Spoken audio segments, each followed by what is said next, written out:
be teaching you how to play the game Root. Root is an asymmetrical board game, which means each player will be getting a different faction and that has different and unique ways to win the game. Start by opening the box and taking out these player borders. There are 4 in total: Marquise de Cat, Vagabond, Woodland Alliance, and lastly, the Eyrie Dynasty. Then you will want to take out your map. The map has 2 distinct sides, one of which being winter, the other being autumn. Start by laying out your map on your table, as so. Since we're going to be using the autumn side, we'll want to flip it over. Make sure to have the points and root letters be right side up when you play. You will get 2 sets of cards inside the box, one of which being player cards, the other being information cards. Let's start with the information cards.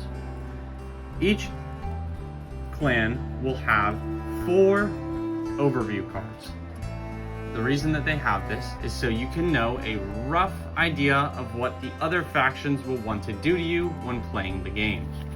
You will give 1 of each to each faction, including their own faction. Quests for the Vagabond, which will look like this and have something like this over it, as well as the leaders for the Eyrie Dynasty, which will look something like this.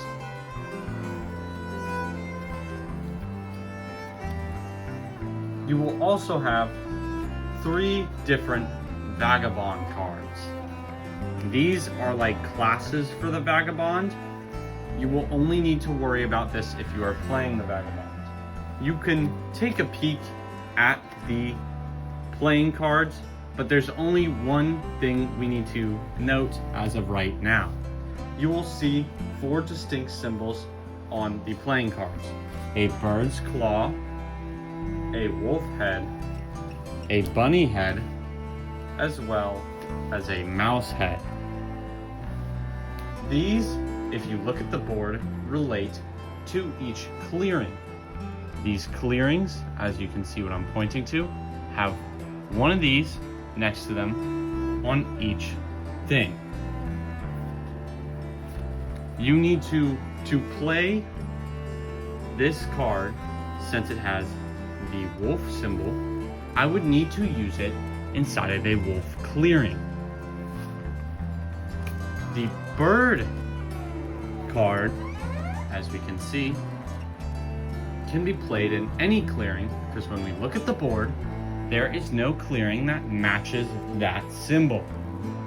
Let's start setting up the board. First, you're going to want to shuffle your playing cards and placing them somewhere near the top or to the side so that they won't get in the way, but people can easily access them. Let's place them right here or somewhere near the top of the board. I usually like to have them right there because it does not obscure anything and nothing's really going to be played in this area, as well as you can still see these 2 clearings. So let's place them right here. Let's start by setting up the board just by doing what we can, what you'll do every single game. As we can see here in this clearing, there is a unique space that has the letter R on it.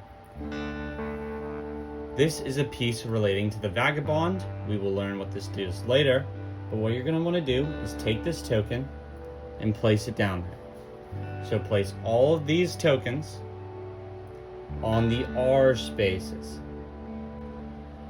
We will then want to take these pieces, make sure they do not have an S or R on them, because those are items specifically reserved for the Vagabond. You will then want to take these pieces, white side up, place them on the top of the board here. Now, once all that is done, we will take our faction pieces that look like this. Each faction has their own faction-specific piece. These are just meant to keep track of your victory points, which is how we win the game. At the bottom of the board, you're going to want to place them all at 0. You can stack them, throw them around, just make sure they're all there. Let's start learning how each player is going to be taking their actions. On the front of your player card, you're going to be able to see these 3 phases. The first one is birdsong. Think of this as the evening or early in the morning. This is like your upkeep, right? This is something you have to do. Then there's daylight. These are optional actions that you can take. So first, for Marquise de Cat, who we're playing as, you would, if you wanted to, craft using workshops. Then you would take up to 3 actions. Battle, march, which is like moving, recruit, build, and then you can take this bonus action, overwork. Spend a card to place 1 wood at a sawmill matching in the clearing. Not each, just 1 sawmill. Then in the evening, draw 1 card plus 1. Each player has their own specific version of this. So mid-game, if you get confused, you can go back, go look at what they do. Then I will teach you how to set up the board. The player that always sets up their board first is Marquise de Cat. If there is no Marquise de Cat in the game, then it's the Eyrie Dynasty, then it's the Woodland Alliance, then it's the Vagabond. Set up A, B, D, C, alphabetical. It's very easy to remember. We're gonna start by setting up Marquise de Cat. You will start by placing 1 of your units in each clearing. So just plop them down.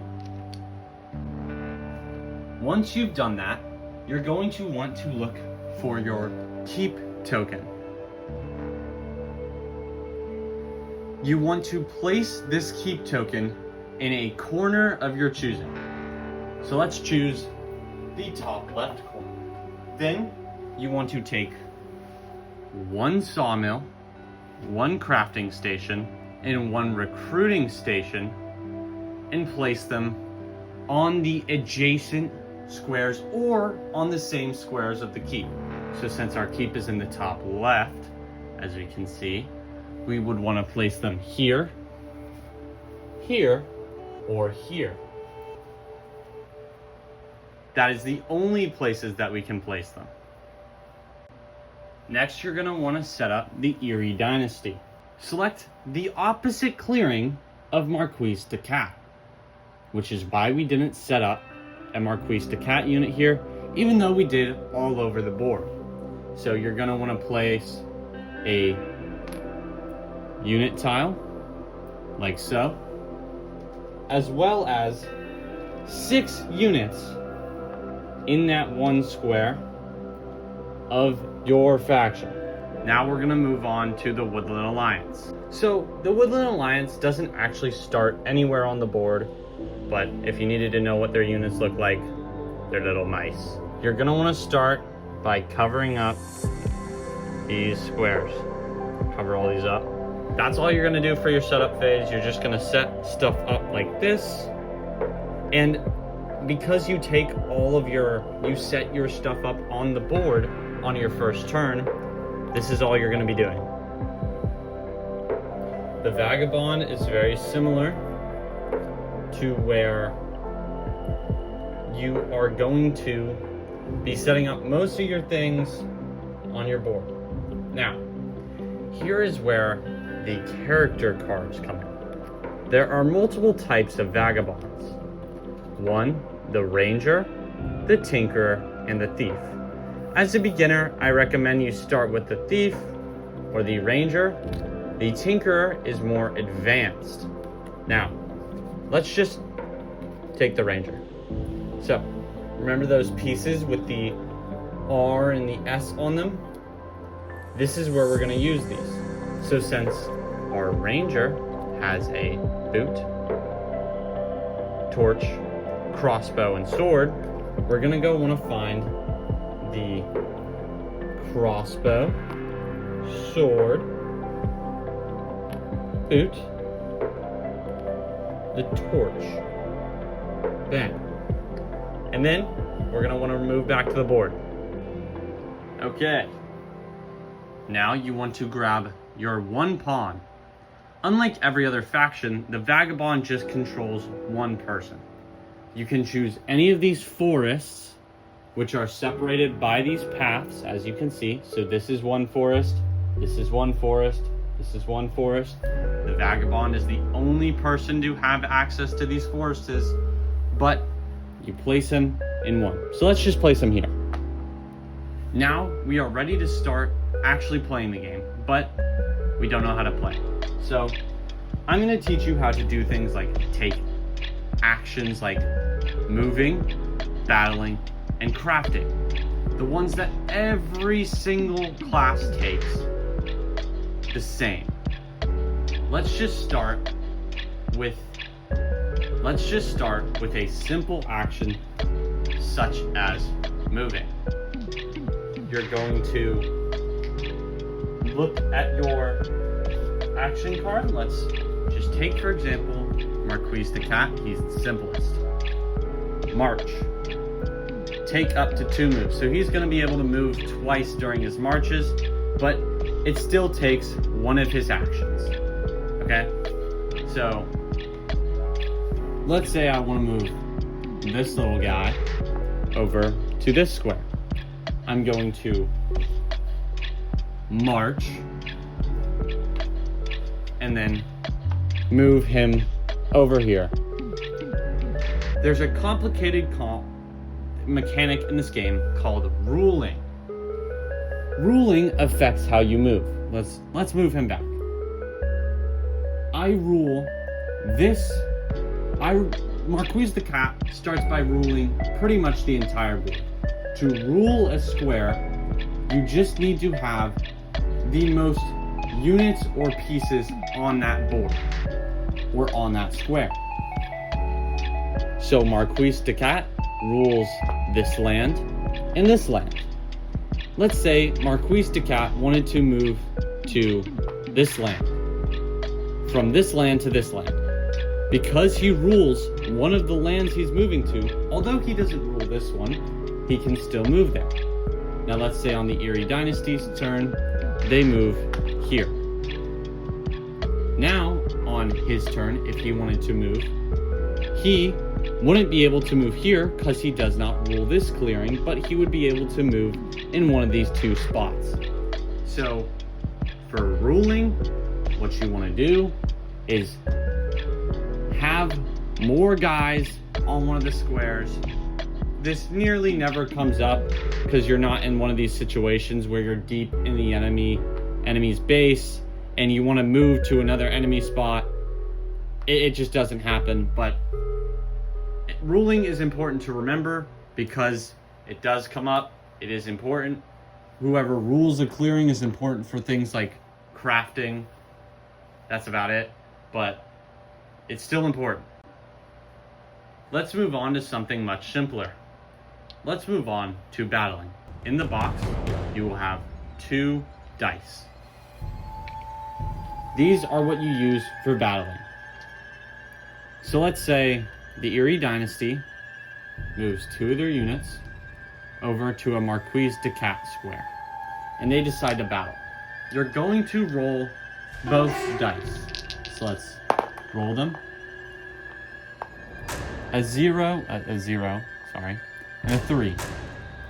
It does not matter who rolls what. Let's say the Marquise de Cat player, for some reason, wants to roll this dice, and they got 3.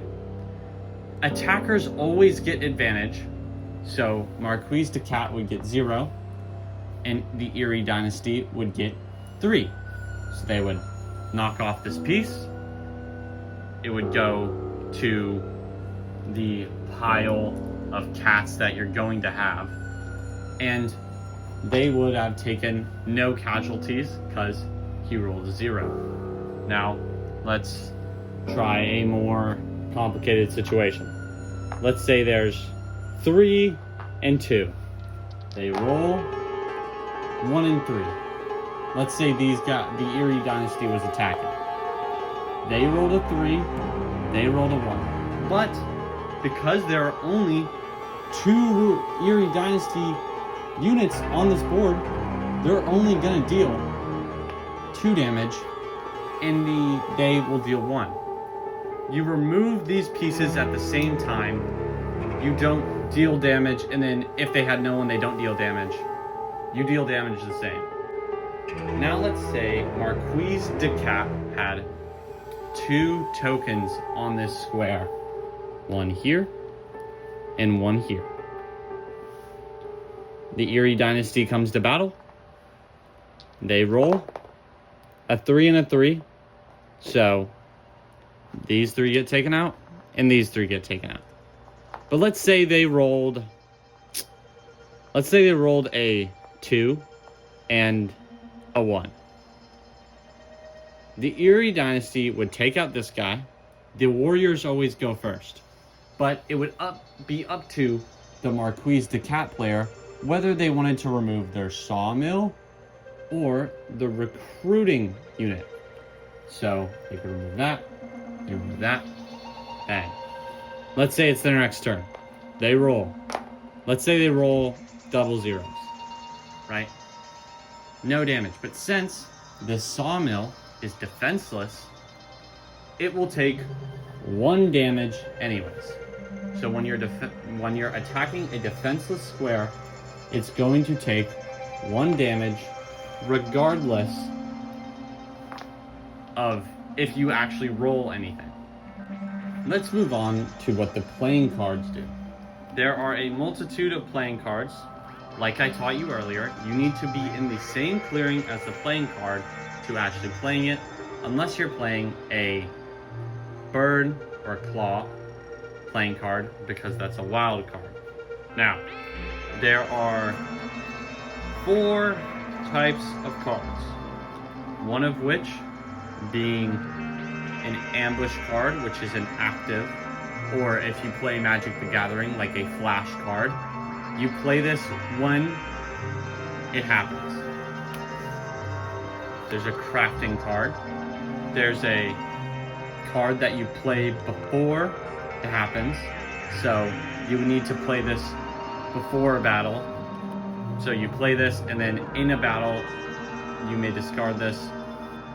Another example is this. The ambush card is the only one that you can play like a flash. These need to be pre-played, okay?